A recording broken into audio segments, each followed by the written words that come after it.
வேதமே மூலக நிகழ்ச்சியை பார்க்க வந்திருக்கக்கூடிய என் அன்பு சகோதரர்களே சகோதரிகளே, உங்கள் ஒவ்வொருவரையும் ஸ்தோத்திர பலிகளுக்கு பாத்திரமான நம் கர்த்தராகிய இயேசு கிறிஸ்துவின் அற்புத நாமத்தினால் வரவேற்கின்றேன், வாழ்த்துகின்றேன், ஆசீர்வதிக்கின்றேன்.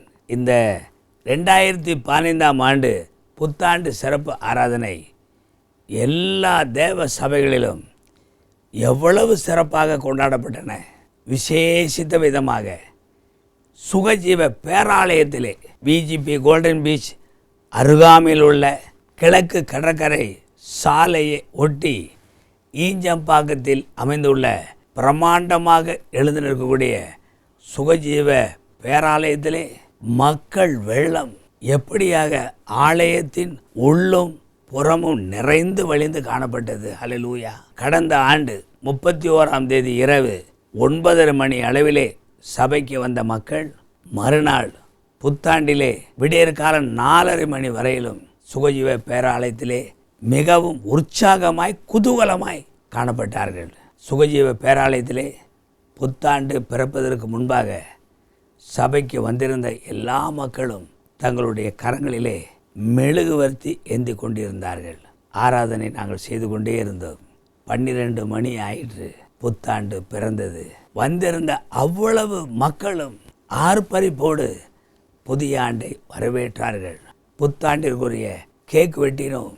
இந்த அடிவன் மூலமாக கர்த்தர் புத்தாண்டு வாக்குத்தத்தங்களை வந்த மக்களிடையே பகிர்ந்து கொண்டார். எரேமியா 29:10, உங்கள் மேல் என் நல்வார்த்தையை நிறைவேற பண்ணுவேன். இந்த வாக்குத்தத்தத்தை தொடர்ந்து 1 மணி நேரம் கர்த்தர் இந்த புதிய ஆண்டிற்குரிய அநேக வாக்குத்தத்தங்களை தந்து கொண்டே இருந்தார். அவ்வளவு மக்களும் கடந்து செல்கின்ற பொழுது காலண்டர்கள் வாக்குத்தத்த அட்டைகளெல்லாம் பெற்றுக்கொண்டு மிகவும் மகிழ்ச்சியோடு கடந்து சென்றார்கள். இந்த ஆண்டு முழுவதும் கர்த்தர் அற்புதமாய் முடிவு பரியந்தும் அவர் தந்த ஆசீர்வாதங்களை ஒவ்வொருவர் மீதும் பொழிந்து அவர் கொடுத்த வாக்குத்தத்தத்தின்படியே நடத்தி செல்ல வேண்டும் என்று நீங்கள் ஒவ்வொருவரும் ஜெபித்துக் கொள்வீர்களா? கர்த்தர் தாமே உங்கள் ஒவ்வொருவரையும் பேர் பேராக ஆசீர்வதிப்பாராக. ஆமேன். இந்த இணைய நிகழ்ச்சியிலே உங்கள் யாவருக்கும் இந்த அடிவன் நெஞ்சார்ந்த பொங்கல் வாழ்த்துக்களை மிகுந்த உளப்பொறிப்போடு தெரிவித்துக் கொள்கின்றேன். பொங்கல் திருநாள் முழு தமிழகத்திலும் எவ்வளவாய் சிறப்பாக கொண்டாடப்படுகின்றது. 1 நாள் அல்ல, 2 நாள் அல்ல, 3 நாட்கள் கொண்டாடப்படுகின்றது.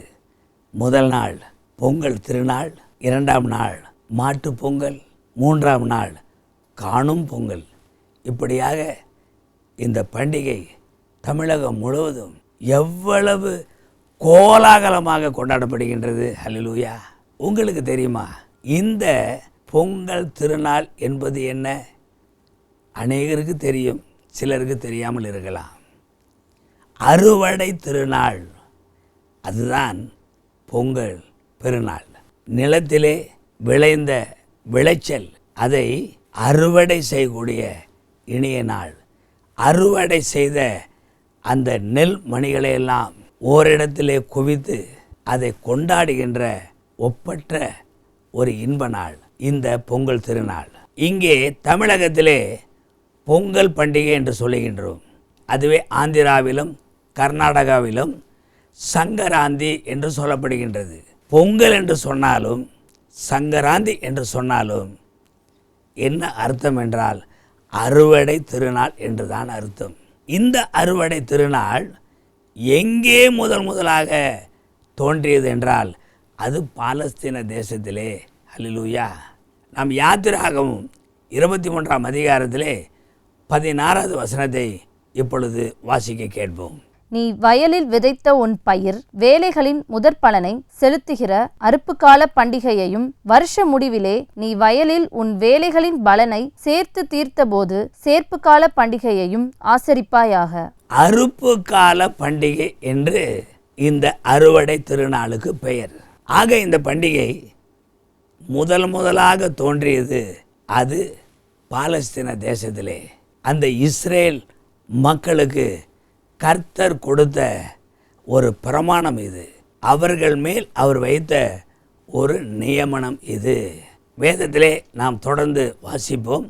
லேவியராகமம் 23:10-11 ஆகிய இந்த 2 வசனங்கள். நீ இஸ்ரவேல் புத்திரரோடே சொல்ல வேண்டியது என்னவென்றால், நான் உங்களுக்கு கொடுக்கும் தேசத்தில் நீங்கள் போய் சேர்ந்து அதன் வெள்ளாண்மையை அறுக்கும்போது உங்கள் அறுப்பின் முதற்பலனாகிய ஓர் கதிர்க்கட்டை ஆசாரியனிடத்தில் கொண்டு வர கடவீர்கள். உங்களுக்காக அது அங்கீகரிக்கப்படும்படி ஆசாரியன் அந்த கதிர்க்கட்டை ஓய்வு நாளுக்கு மறுநாளில் கர்த்தருடைய சந்நிதியில் அசைவாட்ட வேண்டும். வயலிலே நெல்மணிகள் காய்த்து தொங்குகின்ற பொழுது முதலாக அறுக்கப்படக்கூடிய அந்த கதிர்கட்டுகளை தேவ சன்னதிக்கு கொண்டு செல்ல வேண்டும். ஆசாரியனிடத்திலே கொடுக்க வேண்டும். அவன் அதை தேவ சமூகத்திலே அசைவாட்ட வேண்டும். இந்த பண்டிகைக்கு பெயர்தான் அறுப்பு கால பண்டிகை. இதுதான் அறுவடை திருநாள்.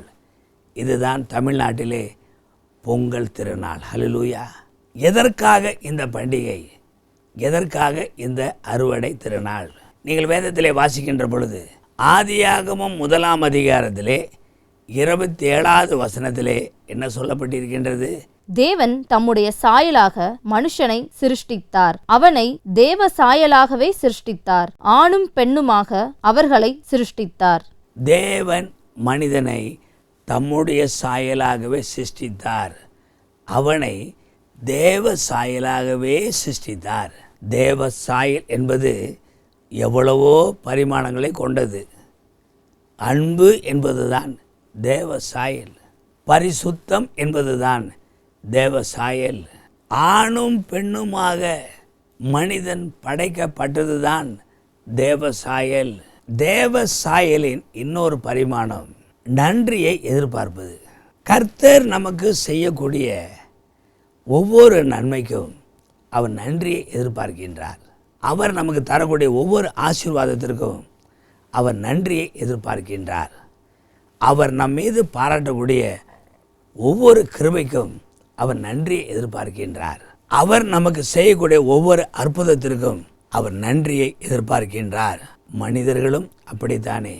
அவர்கள் மற்றவர்களுக்கு ஏதாவது நன்மை செய்தால் அந்த நன்மையை பெற்றுக்கொண்டவர்கள் அவர்களுக்கு நன்றி தெரிவிக்க வேண்டும் என்று அவர்கள் எவ்வளவாய் எதிர்பார்க்கின்றார்கள். இப்படி நன்றியை எதிர்பார்ப்பது என்பது அது மனித சுபாவம் அல்ல, அது தேவ சுபாவம். ஏனென்றால் இது தேவ சாயலில் இருந்து பிறந்த ஒரு சுபாவம். கர்த்தரிடத்திலிருந்து நாம் பெற்றுக்கொள்ளக்கூடிய ஒவ்வொரு நன்மைக்கும் ஒவ்வொரு அற்புதத்திற்கும் அவருடைய ஒவ்வொரு ஆசீர்வாதங்களுக்கும் கர்த்தர் நம்மிடத்திலிருந்து நன்றியை எதிர்பார்க்கின்றார். ஹல்லேலூயா. ஸ்தோத்திர பலிகளை எதிர்பார்க்கின்றார். கர்த்தர் செய்யக்கூடிய எல்லா நன்மைகளுக்குமே அவருக்கு நாம் ஸ்தோத்திரங்கள் செலுத்த வேண்டும். நீங்கள் வானங்களை பார்க்கின்ற பொழுது அந்த வானத்தை கர்த்தர் நமக்காக படைத்தாரே, அதற்காக கர்த்தரை ஸ்தோத்திரிக்க வேண்டும். வானத்தில் உள்ள சூரியன் சந்திரனை படைத்தாரே, அதற்காக கர்த்தரை நாம் ஸ்தோத்திரிக்க வேண்டும். நட்சத்திர கூட்டங்களை படைத்தாரே, அதற்காக கர்த்தருக்கு ஸ்தோத்திரங்கள் செலுத்த வேண்டும். இந்த பறந்து விரிந்த பூமியை படைத்தாரே, அதற்காக கர்த்தருக்கு ஸ்தோத்திரம் செலுத்த வேண்டும். இந்த பூமியின் கீழ் என்னவெல்லாம் அவர் நமக்காக வைத்திருக்கின்றார். தங்கத்தை வைத்திருக்கின்றார், நவரத்தினங்களை வைத்திருக்கின்றார், வெள்ளியை வைத்திருக்கின்றார், எரிபொருளை வைத்திருக்கின்றார், கனிம வளங்களை இந்த பூமியிலே கர்த்தர் நமக்காக வைத்திருக்கின்றார். நிலக்கரியை அவர் வைத்திருக்கின்றார். இந்த நிலத்தின் மேல் விருட்சங்களை அவர் வைத்திருக்கின்றார். எவ்வளவோ செடிகள் கொடிகள், எவ்வளவோ நறுமணமிக்க மலர்கள் எல்லாவற்றையும் இந்த பூமியிலே கர்த்தர் நமக்காக வைத்திருக்கின்றார். பாருங்கள், எவ்வளவு பெருங்கடல்களை கர்த்தர் வைத்திருக்கின்றார். அதில் எவ்வளவு உயிரினங்களை நமக்காக அவர் வைத்திருக்கின்றார். இவை எல்லாவற்றுக்காகவும் கர்த்தருக்கு நாம் ஸ்தோத்திரங்கள் செலுத்த வேண்டும். கர்த்தருடைய கிருபையின்றி, அவருடைய ஆசீர்வாதங்கள் இன்றி எவ்வளவுதான் ஒரு விவசாயி நிலத்தை செம்மைப்படுத்தினாலும் பண்படுத்தினாலும் உழுதாலும் விதைத்தாலும் நீர் பாய்ச்சினாலும் என்ன செய்தாலும் எருவிட்டாலும் எவ்வளவு கவனமாய் பார்த்தாலும் கர்த்தருடைய கிருபை இல்லை என்றால் விளைச்சல் என்பது இருக்கவே இருக்காது. ஆகையால் தான் 1 கொரிந்தியர் 3ஆம் அதிகாரத்திலே 7வது வசனத்திலே பவுல் அடிகளார் இப்படியாக பேசுகின்றார். அப்படி இருக்க நடிகிறவனாலும் ஒன்றுமில்லை, நீர் பாய்ச்சுகிறவனாலும் ஒன்றுமில்லை, விளையச் செய்கிற தேவனாலே எல்லாமாகும். நடுகிறவனாலும் ஒன்றுமில்லை, நீர் பாய்ச்சுகிறவனாலும் ஒன்றுமில்லை, விளைய செய்கின்ற தேவனாலே எல்லாம் ஆகும். ஹல்லேலூயா. ஆகையால் அவருக்கு நன்றி செலுத்துவது தான் இந்த பொங்கல் பண்டிகை, அறுவடை திருநாள், அறுப்பின் பெருநாள். தமிழகத்தில் மாத்திரமல்ல, இந்தியா முழுவதிலும் எப்படியாக வயல்வெளிகளிலே எவ்வளவு விளைச்சல்கள் உண்டாகின்றன. கர்த்தர் இந்த இந்திய தேசத்தை ஆசீர்வதித்திருக்கின்றார். தஞ்சை மாவட்டத்தை என்னவென்று அழைக்கின்றோம்? தமிழகத்தின் நெற்களஞ்சியம் என்று அழைக்கின்றோம். அவ்வளவு விளைச்சல், அவ்வளவு வயல்வெளிகள். பிரியமானவர்களே, கர்த்தருடைய பரிசுத்த நாமத்திற்கு ஸ்தோத்திரம். ஆகையால் விளைச்சலை கர்த்தர் தருவதால் அவருக்கு நன்றி செலுத்துவதற்காக இந்த அறுவடை திருநாள் கொண்டாடப்படுகின்றது. இது கர்த்தரால் நியமிக்கப்பட்ட ஒரு பிரமாணம். நம்முடைய கர்த்தர் எவ்வளவு நல்லவர், எவ்வளவு இரக்கம் உள்ளவர், எவ்வளவு மன உருக்கம் உள்ளவர், எவ்வளவாய் ஏழைகள் மீது பரிதவிக்கக்கூடியவர். வேதத்திலிருந்து அவருடைய ஒரு கட்டளையை உங்களுக்கு நான் இப்பொழுது கொண்டு வரப்போகின்றேன். இதை கொண்டே நம்முடைய தெய்வம், நம்முடைய கர்த்தர் எவ்வளவு நல்லவர் என்பதை நீங்கள் தெரிந்து கொள்ளலாம். அவர் அறுவடையின் பொழுது கதிர்களை அறுக்கக்கூடியவர்களுக்கு ஒரு கட்டளை கொடுக்கின்றார். நீங்கள் வயலிலே கதிர்களை அறுக்கின்ற பொழுது அந்த வயலின் ஓரத்தில் உள்ள கதிர்களை தீர அறுக்காதீர்கள், முழுமையாக வெட்டி எடுத்து விடாதீர்கள். இது ஒரு கட்டளை. இன்னொன்று, சிந்தி கிடக்கக்கூடிய கதிர்களை நீங்கள் எடுத்து சென்று விடாதீர்கள், பொறுக்கி கொண்டு போய்விடாதீர்கள். இந்த வசனத்தை படிக்கின்ற பொழுதெல்லாம் நான் மிக அதிகமாக நெக்குருகி போய்விடுவேன். எவ்வளவு இரக்கம் உள்ளவர், அதுவும் எளியவர்கள் மீதும் ஏழைகள் மீதும். லேவியராகமம் 19ஆம் அதிகாரத்திலே 9, 10 இந்த வசனங்களை இப்பொழுது நாம் வாசித்து பார்ப்போம்.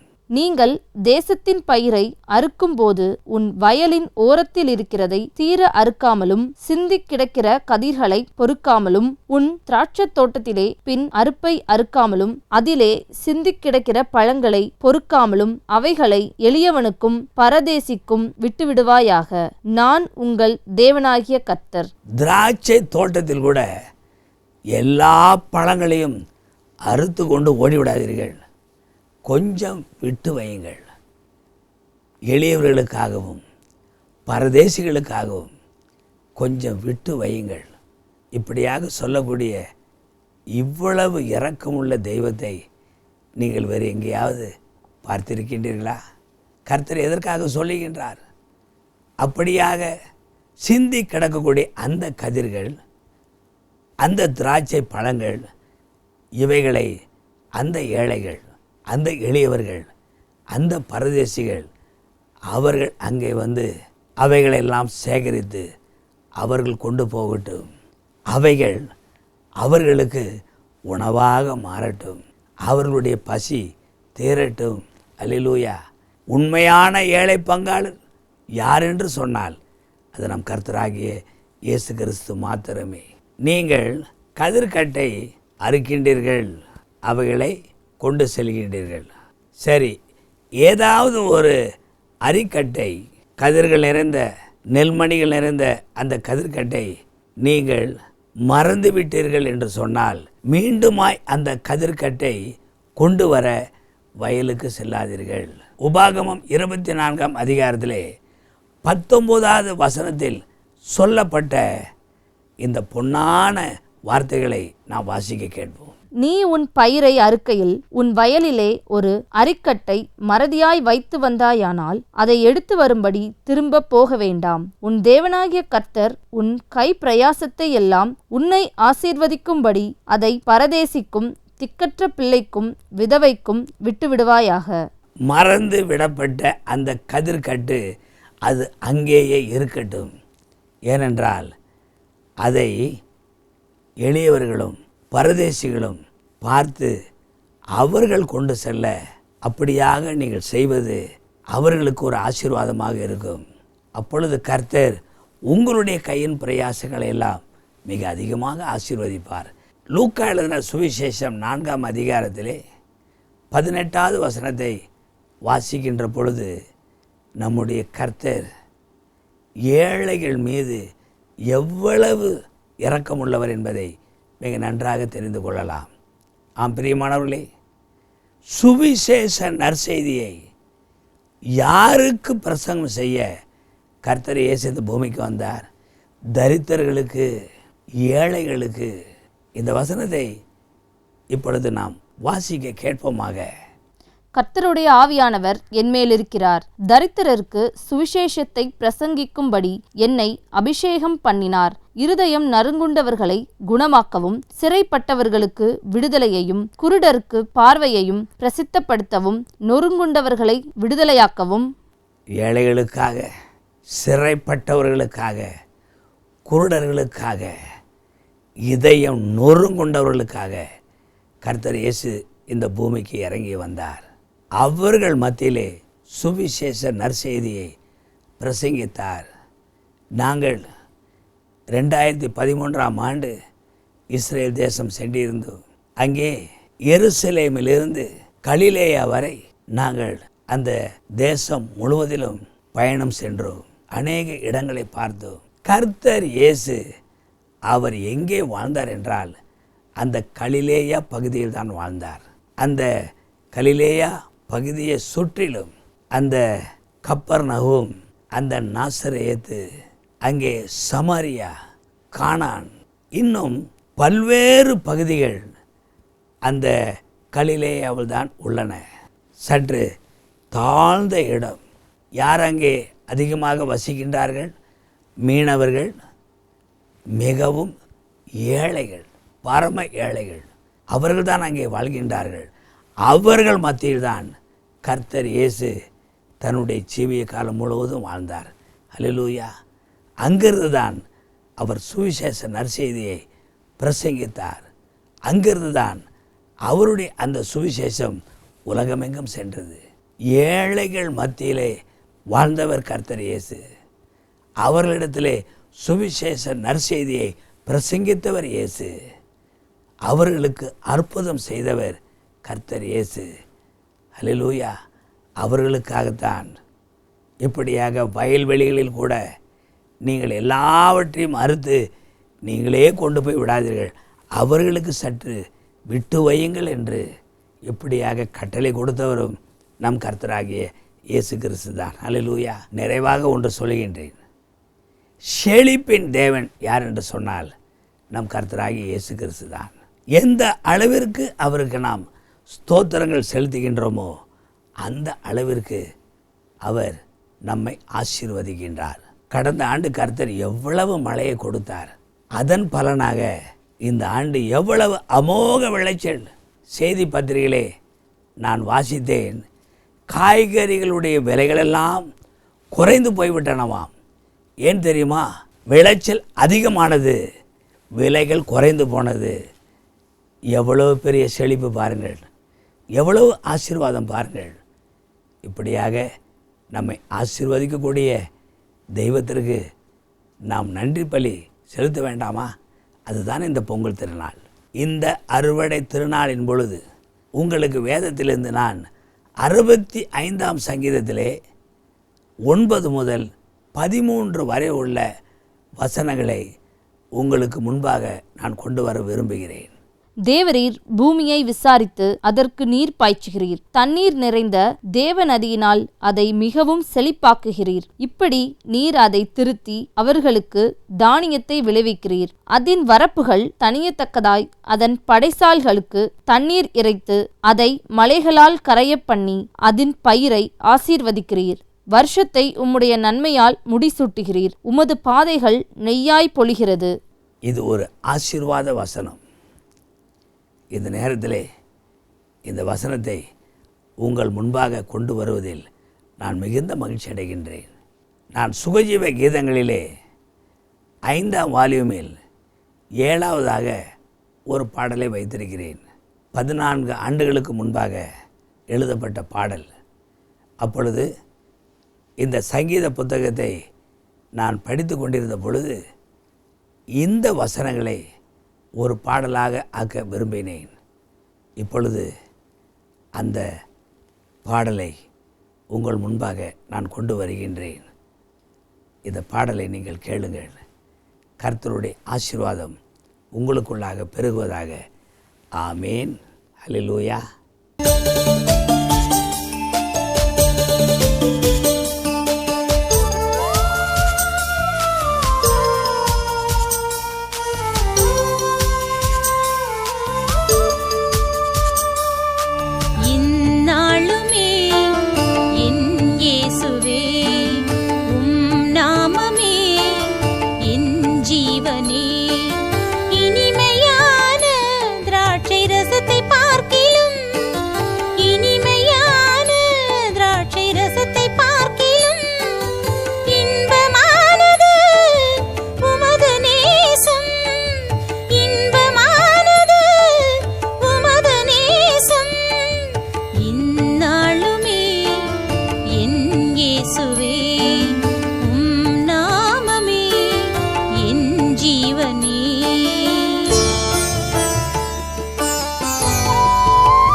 பெற்றோர்களே, உங்கள் மகனுக்கோ மகளுக்கோ ஏற்ற துணையை தேடுகிறீர்களா?